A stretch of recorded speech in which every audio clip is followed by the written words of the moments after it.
Quand tout a commencé, je ne l'avais pas vu venir. Megan et moi avions traversé tellement de choses ensemble, des moments doux amers qui, selon moi, solidifiaient notre relation. Mais ces derniers temps, quelque chose avait changé. Pas brusquement, mais plutôt comme une fissure qui s'élargit doucement dans un mur qu'on pensait indestructible. Au début, c'était subtil, un câlin esquivé, un sourire absent, des silences prolongés là où il y avait autrefois des discussions sans fin. Je m'étais convaincu que c'était le stress, peut-être la fatigue. Megan avait un travail exigeant, et nos vies n'étaient pas exemptes de pression. Mais plus je cherchais des explications, plus j'avais l'impression que quelque chose d'essentiel m'échappait. Un soir, alors que je faisais semblant de regarder un film, elle s'est levée du canapé pour aller dans la cuisine. L'air était lourd entre nous, comme si une tempête invisible se préparait. J'ai laissé passer quelques minutes avant de la rejoindre. Je l'ai trouvée debout devant l'évier, les mains crispées autour d'un verre qu'elle n'avait pas bu. « Megan, ça va ?» ai-je demandé, essayant de garder ma voix calme. Elle ne s'est pas retournée immédiatement, mais j'ai vu ses épaules se tendre. « Oui, ça va », a-t-elle répondu après un moment, sa voix basse, presque coupée. Mais ce n'était pas vrai. Je le savais. Je me suis approché lentement et j'ai posé une main sur son épaule. Elle a reculé légèrement, un mouvement presque imperceptible, mais suffisant pour que mon cœur se serre. « Megan, qu'est-ce qui ne va pas? Tu sembles tellement différente ces derniers temps. Si quelque chose te tracasse, je veux que tu m'en parles. » Elle s'est finalement tournée vers moi, et ses yeux étaient pleins de quelque chose que je ne reconnaissais pas immédiatement. Ce n'était pas de la colère, ni de la tristesse. C'était une lassitude, un poids que je n'avais pas vu grandir en elle. « Josh, je ne suis pas heureuse, » a-t-elle dit, presque à voix basse, mais les mots m'ont frappé comme une gifle. Je suis resté figé.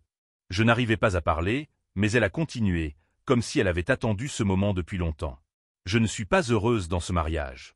J'ai l'impression que tout repose sur moi. Les décisions, les responsabilités, les soucis, tout.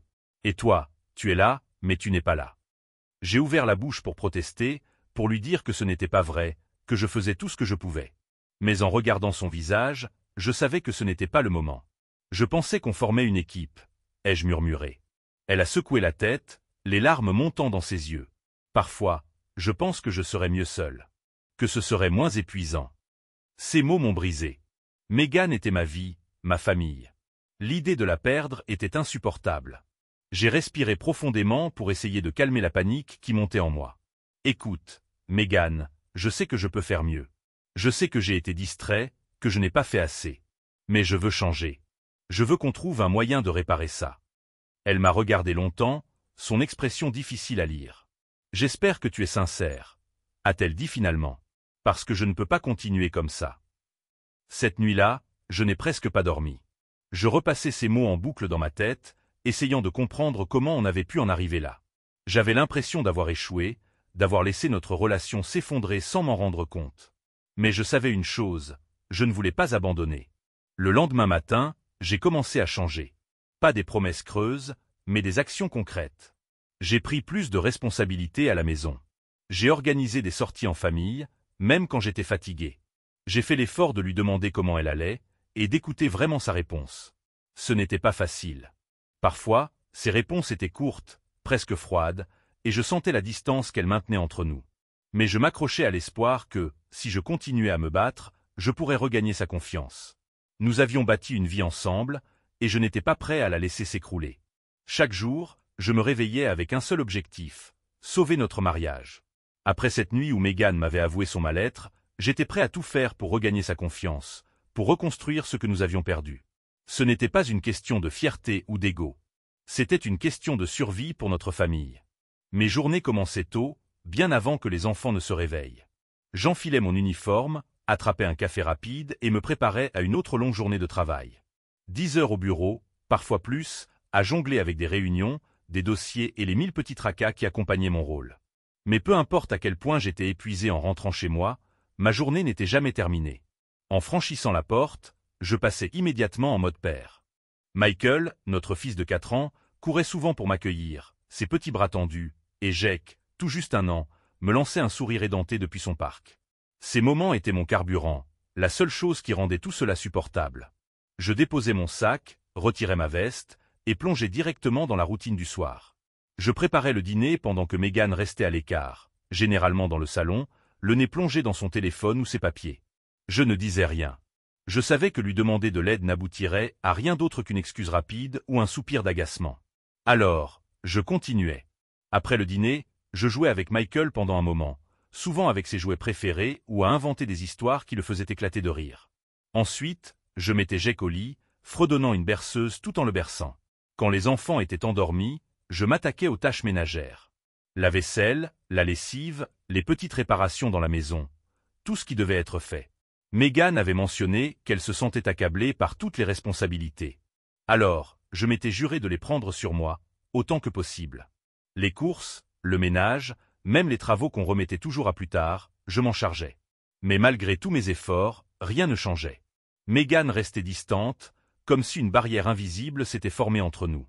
Elle répondait à mes questions avec des monosyllabes, évitait mon regard, et parfois je la surprenais en train de détourner la tête lorsque je m'approchais pour l'embrasser. C'était comme si elle n'était plus là, comme si elle vivait dans une autre réalité où je n'avais pas de place. Nous avons essayé la thérapie familiale. J'y avais mis tous mes espoirs, pensant que parler avec un médiateur pourrait nous aider à trouver un terrain d'entente. Lors des premières séances, j'avais été honnête sur mes erreurs, sur mes absences émotionnelles et mes défauts. J'étais prêt à entendre ses reproches, à faire face à mes responsabilités. Mais rien ne m'avait préparé à ce qu'elle allait dire. « Pourquoi vous êtes-vous marié avec Josh ?» avait demandé le thérapeute un jour, en fixant Megan avec bienveillance. Elle avait pris un moment avant de répondre, et son hésitation m'avait donné de l'espoir. Peut-être allait-elle se souvenir des raisons pour lesquelles nous étions tombés amoureux. Mais quand elle a parlé, sa voix était glaciale. « Honnêtement ?» a-t-elle dit, en évitant mon regard. Pour maintenir une image. Mes parents sont très traditionnels. Ils attendaient de moi que je me marie, que je fonde une famille. Josh semblait parfait pour ce rôle. Il était gentil, stable, fiable. Mais je n'ai jamais été amoureuse de lui. Ces mots m'ont frappé de plein fouet. Je n'arrivais pas à croire ce que j'entendais. Pendant des années, j'avais cru que nous avions construit quelque chose de réel, que notre mariage était fondé sur une base solide, même si elle s'était fragilisée avec le temps. Mais là, elle me disait que tout cela n'avait été qu'une façade. J'ai essayé de garder mon calme, mais je sentais une colère sourde monter en moi, mêlée à une douleur insupportable. Alors, tout ce que nous avons traversé, tout ce que nous avons construit, ce n'était qu'une façade pour toi. Avais-je demandé, ma voix tremblante. Elle avait haussé les épaules, comme si sa réponse n'avait pas d'importance. Je ne dis pas que je n'ai jamais eu d'affection pour toi, Josh. Mais l'amour, le vrai amour, ce n'était pas ça. Le thérapeute avait tenté de recentrer la discussion, mais je n'écoutais plus. Tout ce que je pouvais entendre, c'était le bruit de quelque chose qui se brisait en moi. Les efforts que j'avais faits, les sacrifices, les nuits sans sommeil passées à essayer de recoller les morceaux, tout cela semblait soudain vain. Je ne savais plus quoi faire. Chaque fibre de mon être voulait crier, lui demander pourquoi elle avait continué cette mascarade, pourquoi elle m'avait laissé croire que nous avions une chance. Mais je me suis retenu. Pas devant le thérapeute, pas devant quelqu'un qui pourrait me voir perdre le contrôle. Le reste de la séance s'était déroulé dans un brouillard. Quand nous sommes rentrés à la maison ce soir-là, Megan s'est enfermée dans notre chambre, et moi, je suis resté assis dans le salon, seul avec mes pensées. C'était comme si tout ce que j'avais construit était en train de s'effondrer, et je ne savais pas si j'aurais la force de le reconstruire une nouvelle fois. 1 an.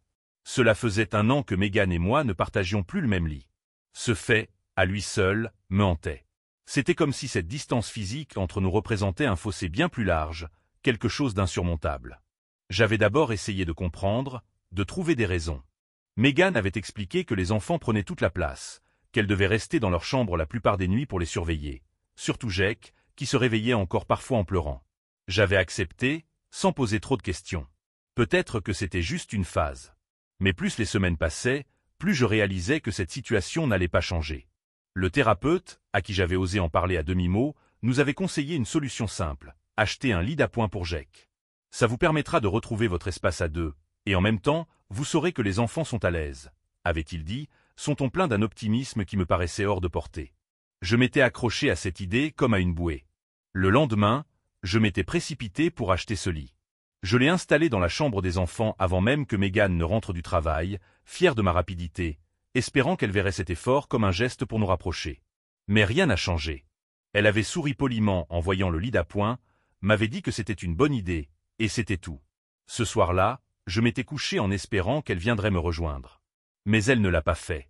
Une fois les enfants endormis, elle avait fermé la porte de leur chambre, me laissant seul dans la nôtre. Au début, j'attendais, chaque nuit, dans l'espoir qu'elle entrerait, qu'elle viendrait s'allonger à côté de moi, que je sentirais enfin la chaleur familière de son corps. Mais cette porte restait toujours fermée. Alors, j'ai commencé à dormir de l'autre côté du lit. Je m'y allongeais, mais au lieu de me sentir chez moi, je me sentais comme un étranger. Chaque nuit, je fixais le plafond ou l'ombre des meubles projetés par la lumière de la rue, me demandant à quel moment tout cela avait basculé. Ce lit, qui avait autrefois été notre sanctuaire, un lieu d'intimité et de rire, n'était plus qu'un espace vide. Je ne pouvais m'empêcher de me sentir stupide, allongé là à attendre quelque chose qui ne viendrait jamais. Avec le temps, j'ai arrêté d'espérer. Je m'enfonçais dans un silence résigné, me concentrant sur mes tâches, sur les enfants, sur tout ce qui pouvait détourner mon esprit de l'évidence douloureuse. Mégane ne voulait plus de moi, ni dans son lit, ni dans sa vie. Une nuit, pourtant, j'ai essayé d'en parler. Nous étions dans la cuisine après avoir couché les enfants. Elle était assise à la table, feuilletant un magazine, et j'ai pris une grande inspiration. « Mégane, ça fait 1 an qu'on ne dort plus ensemble. » Elle n'a même pas levé les yeux. « Je sais, » a-t-elle simplement répondu, « son ton neutre. »« Ça ne te manque pas ?» ai-je demandé, ma voix plus faible que je ne l'aurais voulu. Elle a soupiré et posé son magazine, me regardant enfin. « Josh, je suis épuisé. Entre le travail, les enfants, la maison. Je n'ai même pas l'énergie de penser à ça. » Mais nous, Mégane. Nous, ça te manque? Sun silence a te plus eloquent que en import quelle réponse. Elle a détourné les yeux et haussé les épaules. Je ne sais pas, Josh. Peut-être qu'on a simplement changé. Ces mots m'ont écrasé. Changer était une façon élégante de dire qu'elle ne ressentait plus rien, que le lien qui nous avait unis s'était étiolé sans que je ne m'en rende compte. J'ai serré la mâchoire pour retenir tout ce que je voulais hurler. Je me suis contenté d'un simple « d'accord » avant de quitter la pièce. Mais ce n'était pas d'accord. Rien ne l'était. Chaque nuit passée seule dans ce lit me faisait sentir un peu plus comme un invité dans ma propre maison. Je me demandais si elle pensait encore à moi, si elle se souvenait de ce que nous avions partagé. Mais au fond, je savais la vérité. J'étais devenu un spectateur silencieux de la vie de ma propre femme, et elle semblait n'avoir aucun intérêt à me tendre la main. Pendant longtemps, je m'étais refusé à envisager l'impensable. Mégane et moi avions des problèmes. Certes, mais de là à croire qu'elle pouvait me tromper? C'était une idée que je ne voulais pas accepter. Pourtant, les murmures de mes amis s'étaient faits de plus en plus insistants. « Josh, tu es sûr que tout va bien avec Mégane? Ou encore, tu ne trouves pas qu'elle est ailleurs ces derniers temps ?» Je les avais défendus au départ. Mégane était peut-être distante, mais cela ne signifiait pas qu'elle me trahissait. Malgré tout, leurs soupçons s'insinuaient en moi, alimentés par sa froideur et son absence émotionnelle. J'ai essayé d'ignorer ses pensées, de les repousser. Mais chaque fois que je croisais le regard vide de Mégane ou que je sentais son absence, même quand elle était physiquement présente, une voix en moi me poussait à creuser davantage. Puis il y a eu ce jour où elle est revenue à la maison, souriante, presque joyeuse. Une part de moi voulait croire qu'elle avait une bonne journée, mais quelque chose sonnait faux. Ce n'était pas un bonheur partagé. C'était comme si elle vivait une vie dont j'étais totalement exclu. Cette sensation m'a hanté toute la nuit. Finalement, j'ai pris une décision que je n'aurais jamais imaginé prendre. Un matin, après qu'elle soit partie travailler, j'ai installé un petit enregistreur vocal dans sa voiture. J'étais déchiré entre la culpabilité et le besoin de savoir. Était-ce une invasion de sa vie privée? Absolument. Mais j'avais l'impression que la mienne était en train de s'effondrer et que j'étais incapable de comprendre pourquoi. Si je devais découvrir ce qui se passait réellement, je devais franchir cette ligne. Les premiers jours, je n'ai rien trouvé. Les enregistrements étaient ennuyeusement normaux, des appels de travail, des chansons qu'elle fredonnait. À un moment, j'ai cru que mes amis avaient tort, que j'avais tort. Mais cette lueur d'espoir n'a pas duré. Quelques jours plus tard, alors que je transférais les enregistrements sur mon ordinateur, j'ai entendu quelque chose qui m'a figé sur place. La voix de Mégane, claire et joyeuse, parlant à un homme que je n'avais jamais entendu auparavant. « Jason, tu sais que je suis impatiente de te voir. La Californie sera parfaite, juste toi et moi. » Mon cœur s'est arrêté. Elle ne parlait pas d'un voyage en famille ou d'un déplacement professionnel. Elle parlait de vacances, seule, avec lui. J'ai continué à écouter, chaque mot comme une lame de couteau. « Je ne peux plus vivre comme ça, » disait-elle. « Josh est gentil, mais je ne ressens rien pour lui. Pas comme ce que je ressens pour toi. » Puis, elle a prononcé les mots qui m'ont complètement détruit. « Je vais bientôt rompre avec lui. Je ne peux plus faire semblant. » La douleur m'a frappé comme un coup de poing dans l'estomac. Mon esprit refusait d'accepter ce que mes oreilles avaient entendu. J'ai écouté l'enregistrement encore et encore, espérant que je m'étais trompé, que j'avais mal compris. Mais non. C'était clair. Megan avait trouvé quelqu'un d'autre, et non seulement elle me trompait, mais elle planifiait également son avenir avec cet homme. Jason. Ils discutaient des détails comme s'il s'agissait de simples courses. Où il séjournerait en Californie, les endroits qu'il visiterait, les restaurants qu'il voulait essayer. Chaque détail était un rappel cruel qu'elle construisait une vie sans moi, qu'elle me rayait de l'équation comme si je n'avais jamais compté. Je me suis assis là, devant mon ordinateur, écoutant cet enregistrement, incapable de bouger. Ma tête tournait, et mon cœur battait si fort que j'avais du mal à respirer. C'était comme si tout ce que je croyais connaître de notre mariage venait de s'écrouler. Et le pire, c'était qu'elle n'avait aucune idée que je savais. Chaque mot qu'elle avait prononcé dans cette voiture, chaque plan qu'elle avait fait avec lui, elle l'avait dit en pensant que je n'en saurais jamais rien. Quand j'ai finalement arrêté l'enregistrement, un silence assourdissant a envahi la pièce. J'étais paralysé, incapable de penser à autre chose que sa voix. Les mots tournaient en boucle dans ma tête, je vais bientôt rompre avec lui. C'était comme une condamnation à mort, un avertissement brutal que tout ce que j'avais essayé de sauver n'était qu'une illusion. Je ne savais pas quoi faire. ¿La que enfrenté? Tout lui dire, lui montrer que je savais, mais une partie de moi voulait attendre, comprendre jusqu'où elle irait, combien de mensonges elle était encore prête à me servir. Ce n'était plus seulement une question de douleur, c'était une question de vérité. Je devais savoir tout ce qu'elle me cachait, même si cela signifiait enfoncer le couteau un peu plus profondément. Après avoir entendu cet enregistrement, ma décision a été prise. Il n'y avait plus de retour en arrière possible. J'avais tout fait pour sauver notre mariage, mais c'était clair maintenant, Megan n'avait jamais eu l'intention de faire de même. Elle avait déjà tourné la page, déjà planifié une vie dans laquelle je n'avais aucune place. Si elle pensait pouvoir me laisser dans l'ignorance jusqu'au moment où elle déciderait de m'abandonner, elle se trompait. Cette fois, j'allais reprendre le contrôle. Le lendemain matin, j'ai pris rendez-vous avec un avocat spécialisé en droit de la famille. Le simple fait d'expliquer ma situation à un étranger, de poser à haute voix les faits de sa trahison, m'a fait prendre conscience de l'ampleur de ce que je traversais. Nous avons une maison, 2 enfants. Avais-je commencé, ma voix tremblante. Mais l'avocat avait écouté calmement, notant chaque détail. Quand j'ai mentionné Jason et leur plan de vacances en Californie, son visage s'était brièvement durci. Nous avons ce qu'il faut pour avancer rapidement, avait-il dit avec assurance. Quelques jours plus tard, les papiers étaient prêts. Tout était là, la demande de divorce, les termes pour la garde des enfants, la répartition des biens. Signer ces documents a été l'un des moments les plus difficiles de ma vie. C'était comme signer l'arrêt de mort de tout ce que nous avions construit ensemble. Mais c'était aussi une libération. Je ne pouvais plus vivre dans le mensonge, dans cette maison qui était devenue froide et étrangère. Une semaine plus tard, Megan a reçu les documents. Elle n'était pas à la maison lorsque le courrier est arrivé. J'ai laissé l'enveloppe sur la table de la cuisine, à côté de son téléphone. Ce soir-là, quand elle est rentrée, j'étais assis dans le salon, mes fils jouant tranquillement sur le tapis. J'ai entendu le bruit de ses talons sur le carrelage, le froissement de l'enveloppe, puis le silence. Je me suis préparé à la confrontation, mais elle n'est pas venue tout de suite. Megan est restée dans la cuisine pendant un long moment avant de finalement entrer dans le salon. « Tu veux divorcer ?» a-t-elle demandé, sa voix glaciale. Je l'ai regardée, et pour la première fois depuis des mois, je n'ai pas vacillé. « Oui. » Elle a ri, un rire nerveux, sans joie. « Tout ça parce que tu crois que… » Je l'ai coupé. « Je ne crois rien, Megan. Je sais. J'ai entendu tout ce que tu as dit à Jason. Les vacances, les projets, ton plan pour me quitter. Je sais tout. » Ses yeux se sont agrandis, mais elle a rapidement repris son masque de calme. « Alors c'est comme ça? Tu écoutes mes conversations maintenant? » « Ne détourne pas la conversation, ai-je répondu, ma voix plus ferme qu'elle ne l'avait jamais été. Tu m'as menti. Tu m'as trahi.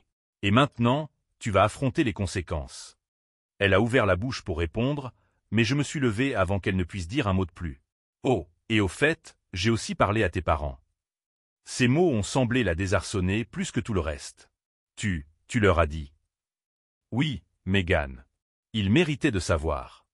Et ils avaient été choqués, comme je m'y attendais.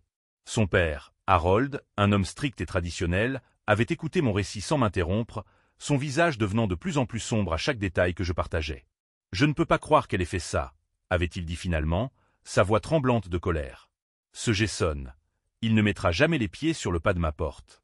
Quant à Megan, elle va devoir apprendre à se débrouiller seule. » Harold avait toujours soutenu Megan financièrement, même après notre mariage.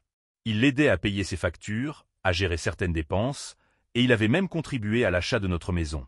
Mais après cette conversation, il avait décidé de couper les ponts. Elle a pris ses décisions.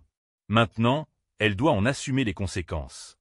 Revenir à la maison après cette discussion avec ses parents avait été à la fois cathartique et lourd. J'avais encore du mal à croire que tout cela était réel, que la femme avec qui j'avais partagé ma vie était devenue cette personne. Mais à présent, tout était clair. Il n'y avait plus de place pour les doutes, plus de place pour l'espoir. Megan n'a rien dit d'autre ce soir-là. Elle a pris les documents, les a fourrés dans son sac et s'est enfermée dans notre chambre. Moi, je suis resté avec les garçons, jouant avec eux jusqu'à ce qu'ils s'endorment. Quand je les ai mis au lit, je me suis arrêté un instant dans le couloir, écoutant le silence de la maison. Cette maison, qui autrefois résonnait des rires et de la complicité, était maintenant un champ de bataille où chaque pièce portait les traces d'une guerre silencieuse. Mais cette guerre, je savais que j'étais en train de la terminer. Quelques jours après avoir reçu les papiers du divorce, Megan a changé d'attitude. Je ne sais pas si c'était la peur de perdre tout ce qu'elle avait ou la honte que nos problèmes soient devenus publics, mais elle n'était plus aussi froide et distante. Elle était différente, plus douce, presque désespérée. Un soir, après avoir couché les enfants, elle est entrée dans le salon où je regardais distraitement la télévision. Elle s'est assise en face de moi, un coussin serré contre elle, comme si elle cherchait à se protéger de quelque chose. Son visage était tendu, mais il y avait aussi une certaine vulnérabilité que je n'avais pas vue depuis des années. « Josh, je suis désolée », a-t-elle dit, sa voix tremblante. Ces mots, si simples, m'ont figé. Pendant une seconde, j'ai cru mal entendre. « Megan, excuse her ?» Cela semblait presque irréel. « Désolé ?» ai-je répondu doucement, mon regard fixé sur elle. « Désolé pourquoi exactement, Megan ?» Elle a baissé les yeux, jouant nerveusement avec le coin du coussin. « Yeah. » Je ne réalisais pas ce que je faisais. Tout ce que je t'ai fait, tout ce que j'ai dit. Sa voix s'est brisée, et elle a pris une grande inspiration avant de continuer. Je me suis perdu, Josh. Et je t'ai entraîné avec moi. Je voulais y croire. Une part de moi voulait tellement croire qu'elle était sincère, qu'elle avait enfin compris l'ampleur de ses actions. Mais une autre part, plus dure, plus réaliste, savait que ses excuses arrivaient trop tard. Le mal était fait. Elle a continué, parlant rapidement, comme si elle avait peur que je l'arrête. Je sais que tu ne me fais plus confiance, et je ne t'en veux pas. Tu peux vérifier mon téléphone tous les jours, si tu veux. Mes messages, mes appels, tout. Je veux prouver que je peux changer. Je l'ai regardé, cherchant un quelconque signe d'honnêteté dans ses yeux. Megan, ce n'est pas une question de téléphone ou de message. Ce n'est pas quelque chose qu'on peut résoudre en surveillant tes allées et venues. La confiance, une fois qu'elle est brisée, elle ne revient pas aussi facilement. Elle a hoché la tête, des larmes coulant sur ses joues. Mais il y avait quelque chose de plus dans son expression. Une gêne, peut-être une peur. Elle avait encore quelque chose à dire, et je le sentais. Jason m'a largué, a-t-elle finalement admis, sa voix presque inaudible. Ces mots ont eu un effet étrange sur moi. Je pensais que ça m'apporterait une sorte de satisfaction, un sentiment de justice, mais ce n'était pas le cas. Tout ce que j'ai ressenti, c'était un mélange de dégoût et de pitié. Il s'avère qu'il était marié, a-t-elle poursuivi, essuyant ses larmes d'un revers de main. Il vit avec sa famille dans un autre état. Tout ce qu'il m'a dit, c'était des mensonges. Je ne savais pas si elle s'attendait à ce que je compatissais ou si elle espérait que cette révélation effacerait d'une manière ou d'une autre ses propres actions. Mais pour moi, ça ne changeait rien. Jason n'était qu'un symptôme d'un problème plus profond. Même s'il n'avait pas existé, Megan m'avait déjà exclu de sa vie bien avant. Et maintenant ? Ai-je demandé, ma voix calme mais ferme. Que veux-tu, Megan ? Elle m'a regardé, ses yeux implorants. Je veux qu'on essaie encore, Josh. Pour les garçons, pour tout ce qu'on a vécu. Je sais que je t'ai fait du mal, mais je peux changer. Je te le promets. J'ai pris un moment pour réfléchir, mais au fond de moi, je connaissais déjà la réponse. Tu veux qu'on essaie encore, après tout ça ? Ma voix s'est élevée, pas en colère, mais pleine de l'émotion que je ne pouvais plus contenir. Megan, tu ne m'as pas seulement trahi avec Jason. Tu m'as exclu de ta vie, tu as détruit la confiance qu'on avait. Et maintenant que tout s'effondre pour toi, tu veux qu'on recommence comme si de rien n'était ? Elle a secoué la tête, les larmes redoublant. Non, pas comme si de rien n'était. Je sais que j'ai tout gâché, mais je suis prête à tout pour te prouver que je peux changer. J'ai soupiré, sentant la fatigue de ces derniers mois peser sur mes épaules. Je suis désolé, Megan. Je ne peux pas revenir en arrière. Je ne peux pas reconstruire quelque chose quand il n'y a plus de fondation. Ses excuses, ses larmes, tout cela semblait si vide, si tardif. Peut-être était-elle sincère, peut-être pas. Mais cela n'avait plus d'importance. Elle avait fait un choix, et ce choix avait détruit tout ce que nous avions. À ce moment-là, je savais que je ne pouvais plus lui donner ce qu'elle demandait. Megan a fini par quitter la pièce, me laissant seul dans le salon, plongé dans un silence lourd. Pour la première fois, ce silence ne me faisait plus peur. C'était le calme après la tempête, et même s'il restait beaucoup de débris à nettoyer, je savais que j'avais pris la bonne décision. La répartition des biens était la dernière étape d'un long processus douloureux. Assis face à Megan, entouré de nos avocats respectifs, nous avons réglé les derniers détails de notre séparation. Chaque décision semblait mettre un point final à une partie de notre vie commune, comme effacer méthodiquement tout ce que nous avions construit. Pourtant, je savais que c'était nécessaire. Megan voulait garder la maison. C'était logique d'un point de vue pratique. Elle y vivait déjà avec les enfants, et je ne voulais pas les perturber davantage en les obligeant à déménager. Mais ce n'était pas facile de céder cet endroit. C'était plus qu'une simple maison pour moi.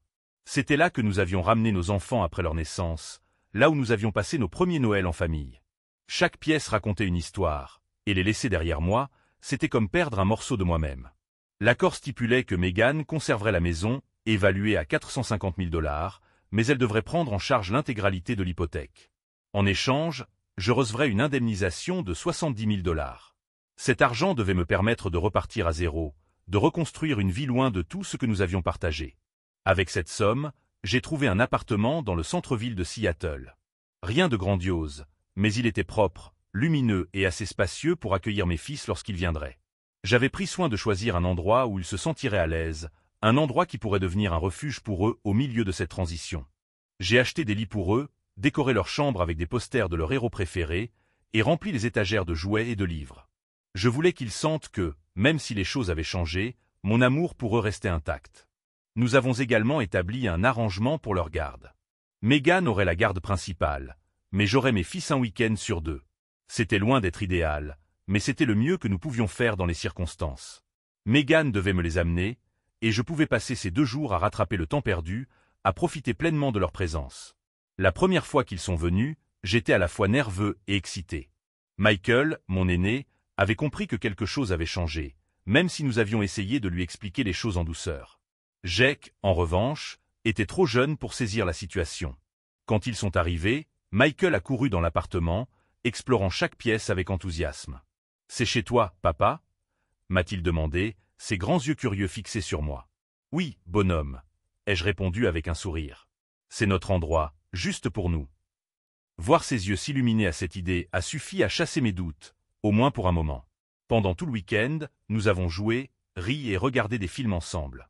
C'était comme un retour à la normalité, une bulle de bonheur dans un océan de chaos.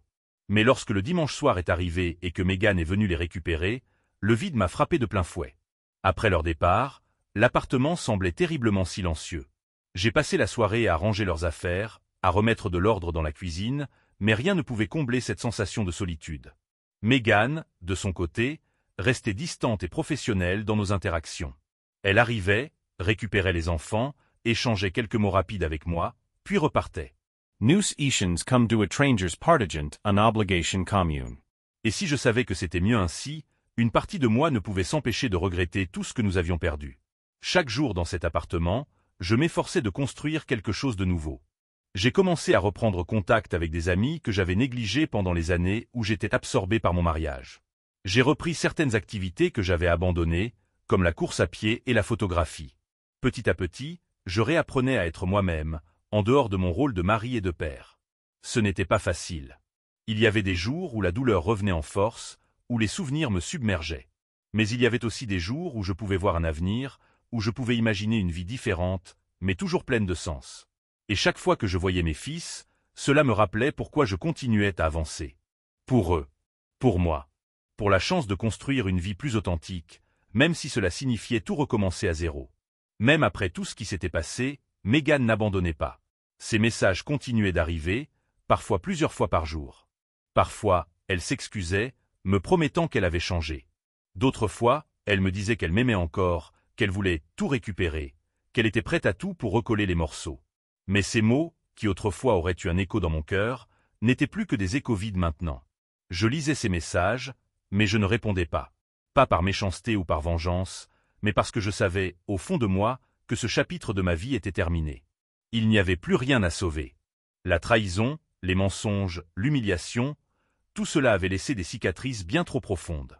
Je ne voulais plus vivre dans une relation où la confiance devait être constamment prouvée, surveillée, remise en question. C'était épuisant. C'était toxique. Et je méritais mieux. Je me suis donc concentré sur les choses qui comptaient vraiment, mes fils, mon travail et moi-même. Chaque matin, je me levais tôt pour m'immerger dans mon travail. Ce n'était pas seulement une distraction. C'était un moyen de retrouver un sens de l'accomplissement, de sentir que je construisais quelque chose de concret. J'ai commencé à prendre des projets plus ambitieux, à m'investir pleinement, et cela a porté ses fruits. Peu à peu, mon énergie revenait, et avec elle, une confiance en moi que je n'avais pas ressentie depuis des années. Mais le véritable réconfort venait de mes week-ends avec Michael et Jake. Ces 2 jours devenaient des moments sacrés, un refuge dans le tumulte de cette transition. Les voir courir dans l'appartement, entendre leur rire résonner dans les pièces vides, c'était tout ce dont j'avais besoin pour me rappeler pourquoi je continuais à avancer. Nous faisions des choses simples mais significatives. Des pique-niques dans le parc, des parties de Lego interminables, des soirées cinéma avec du pop-corn.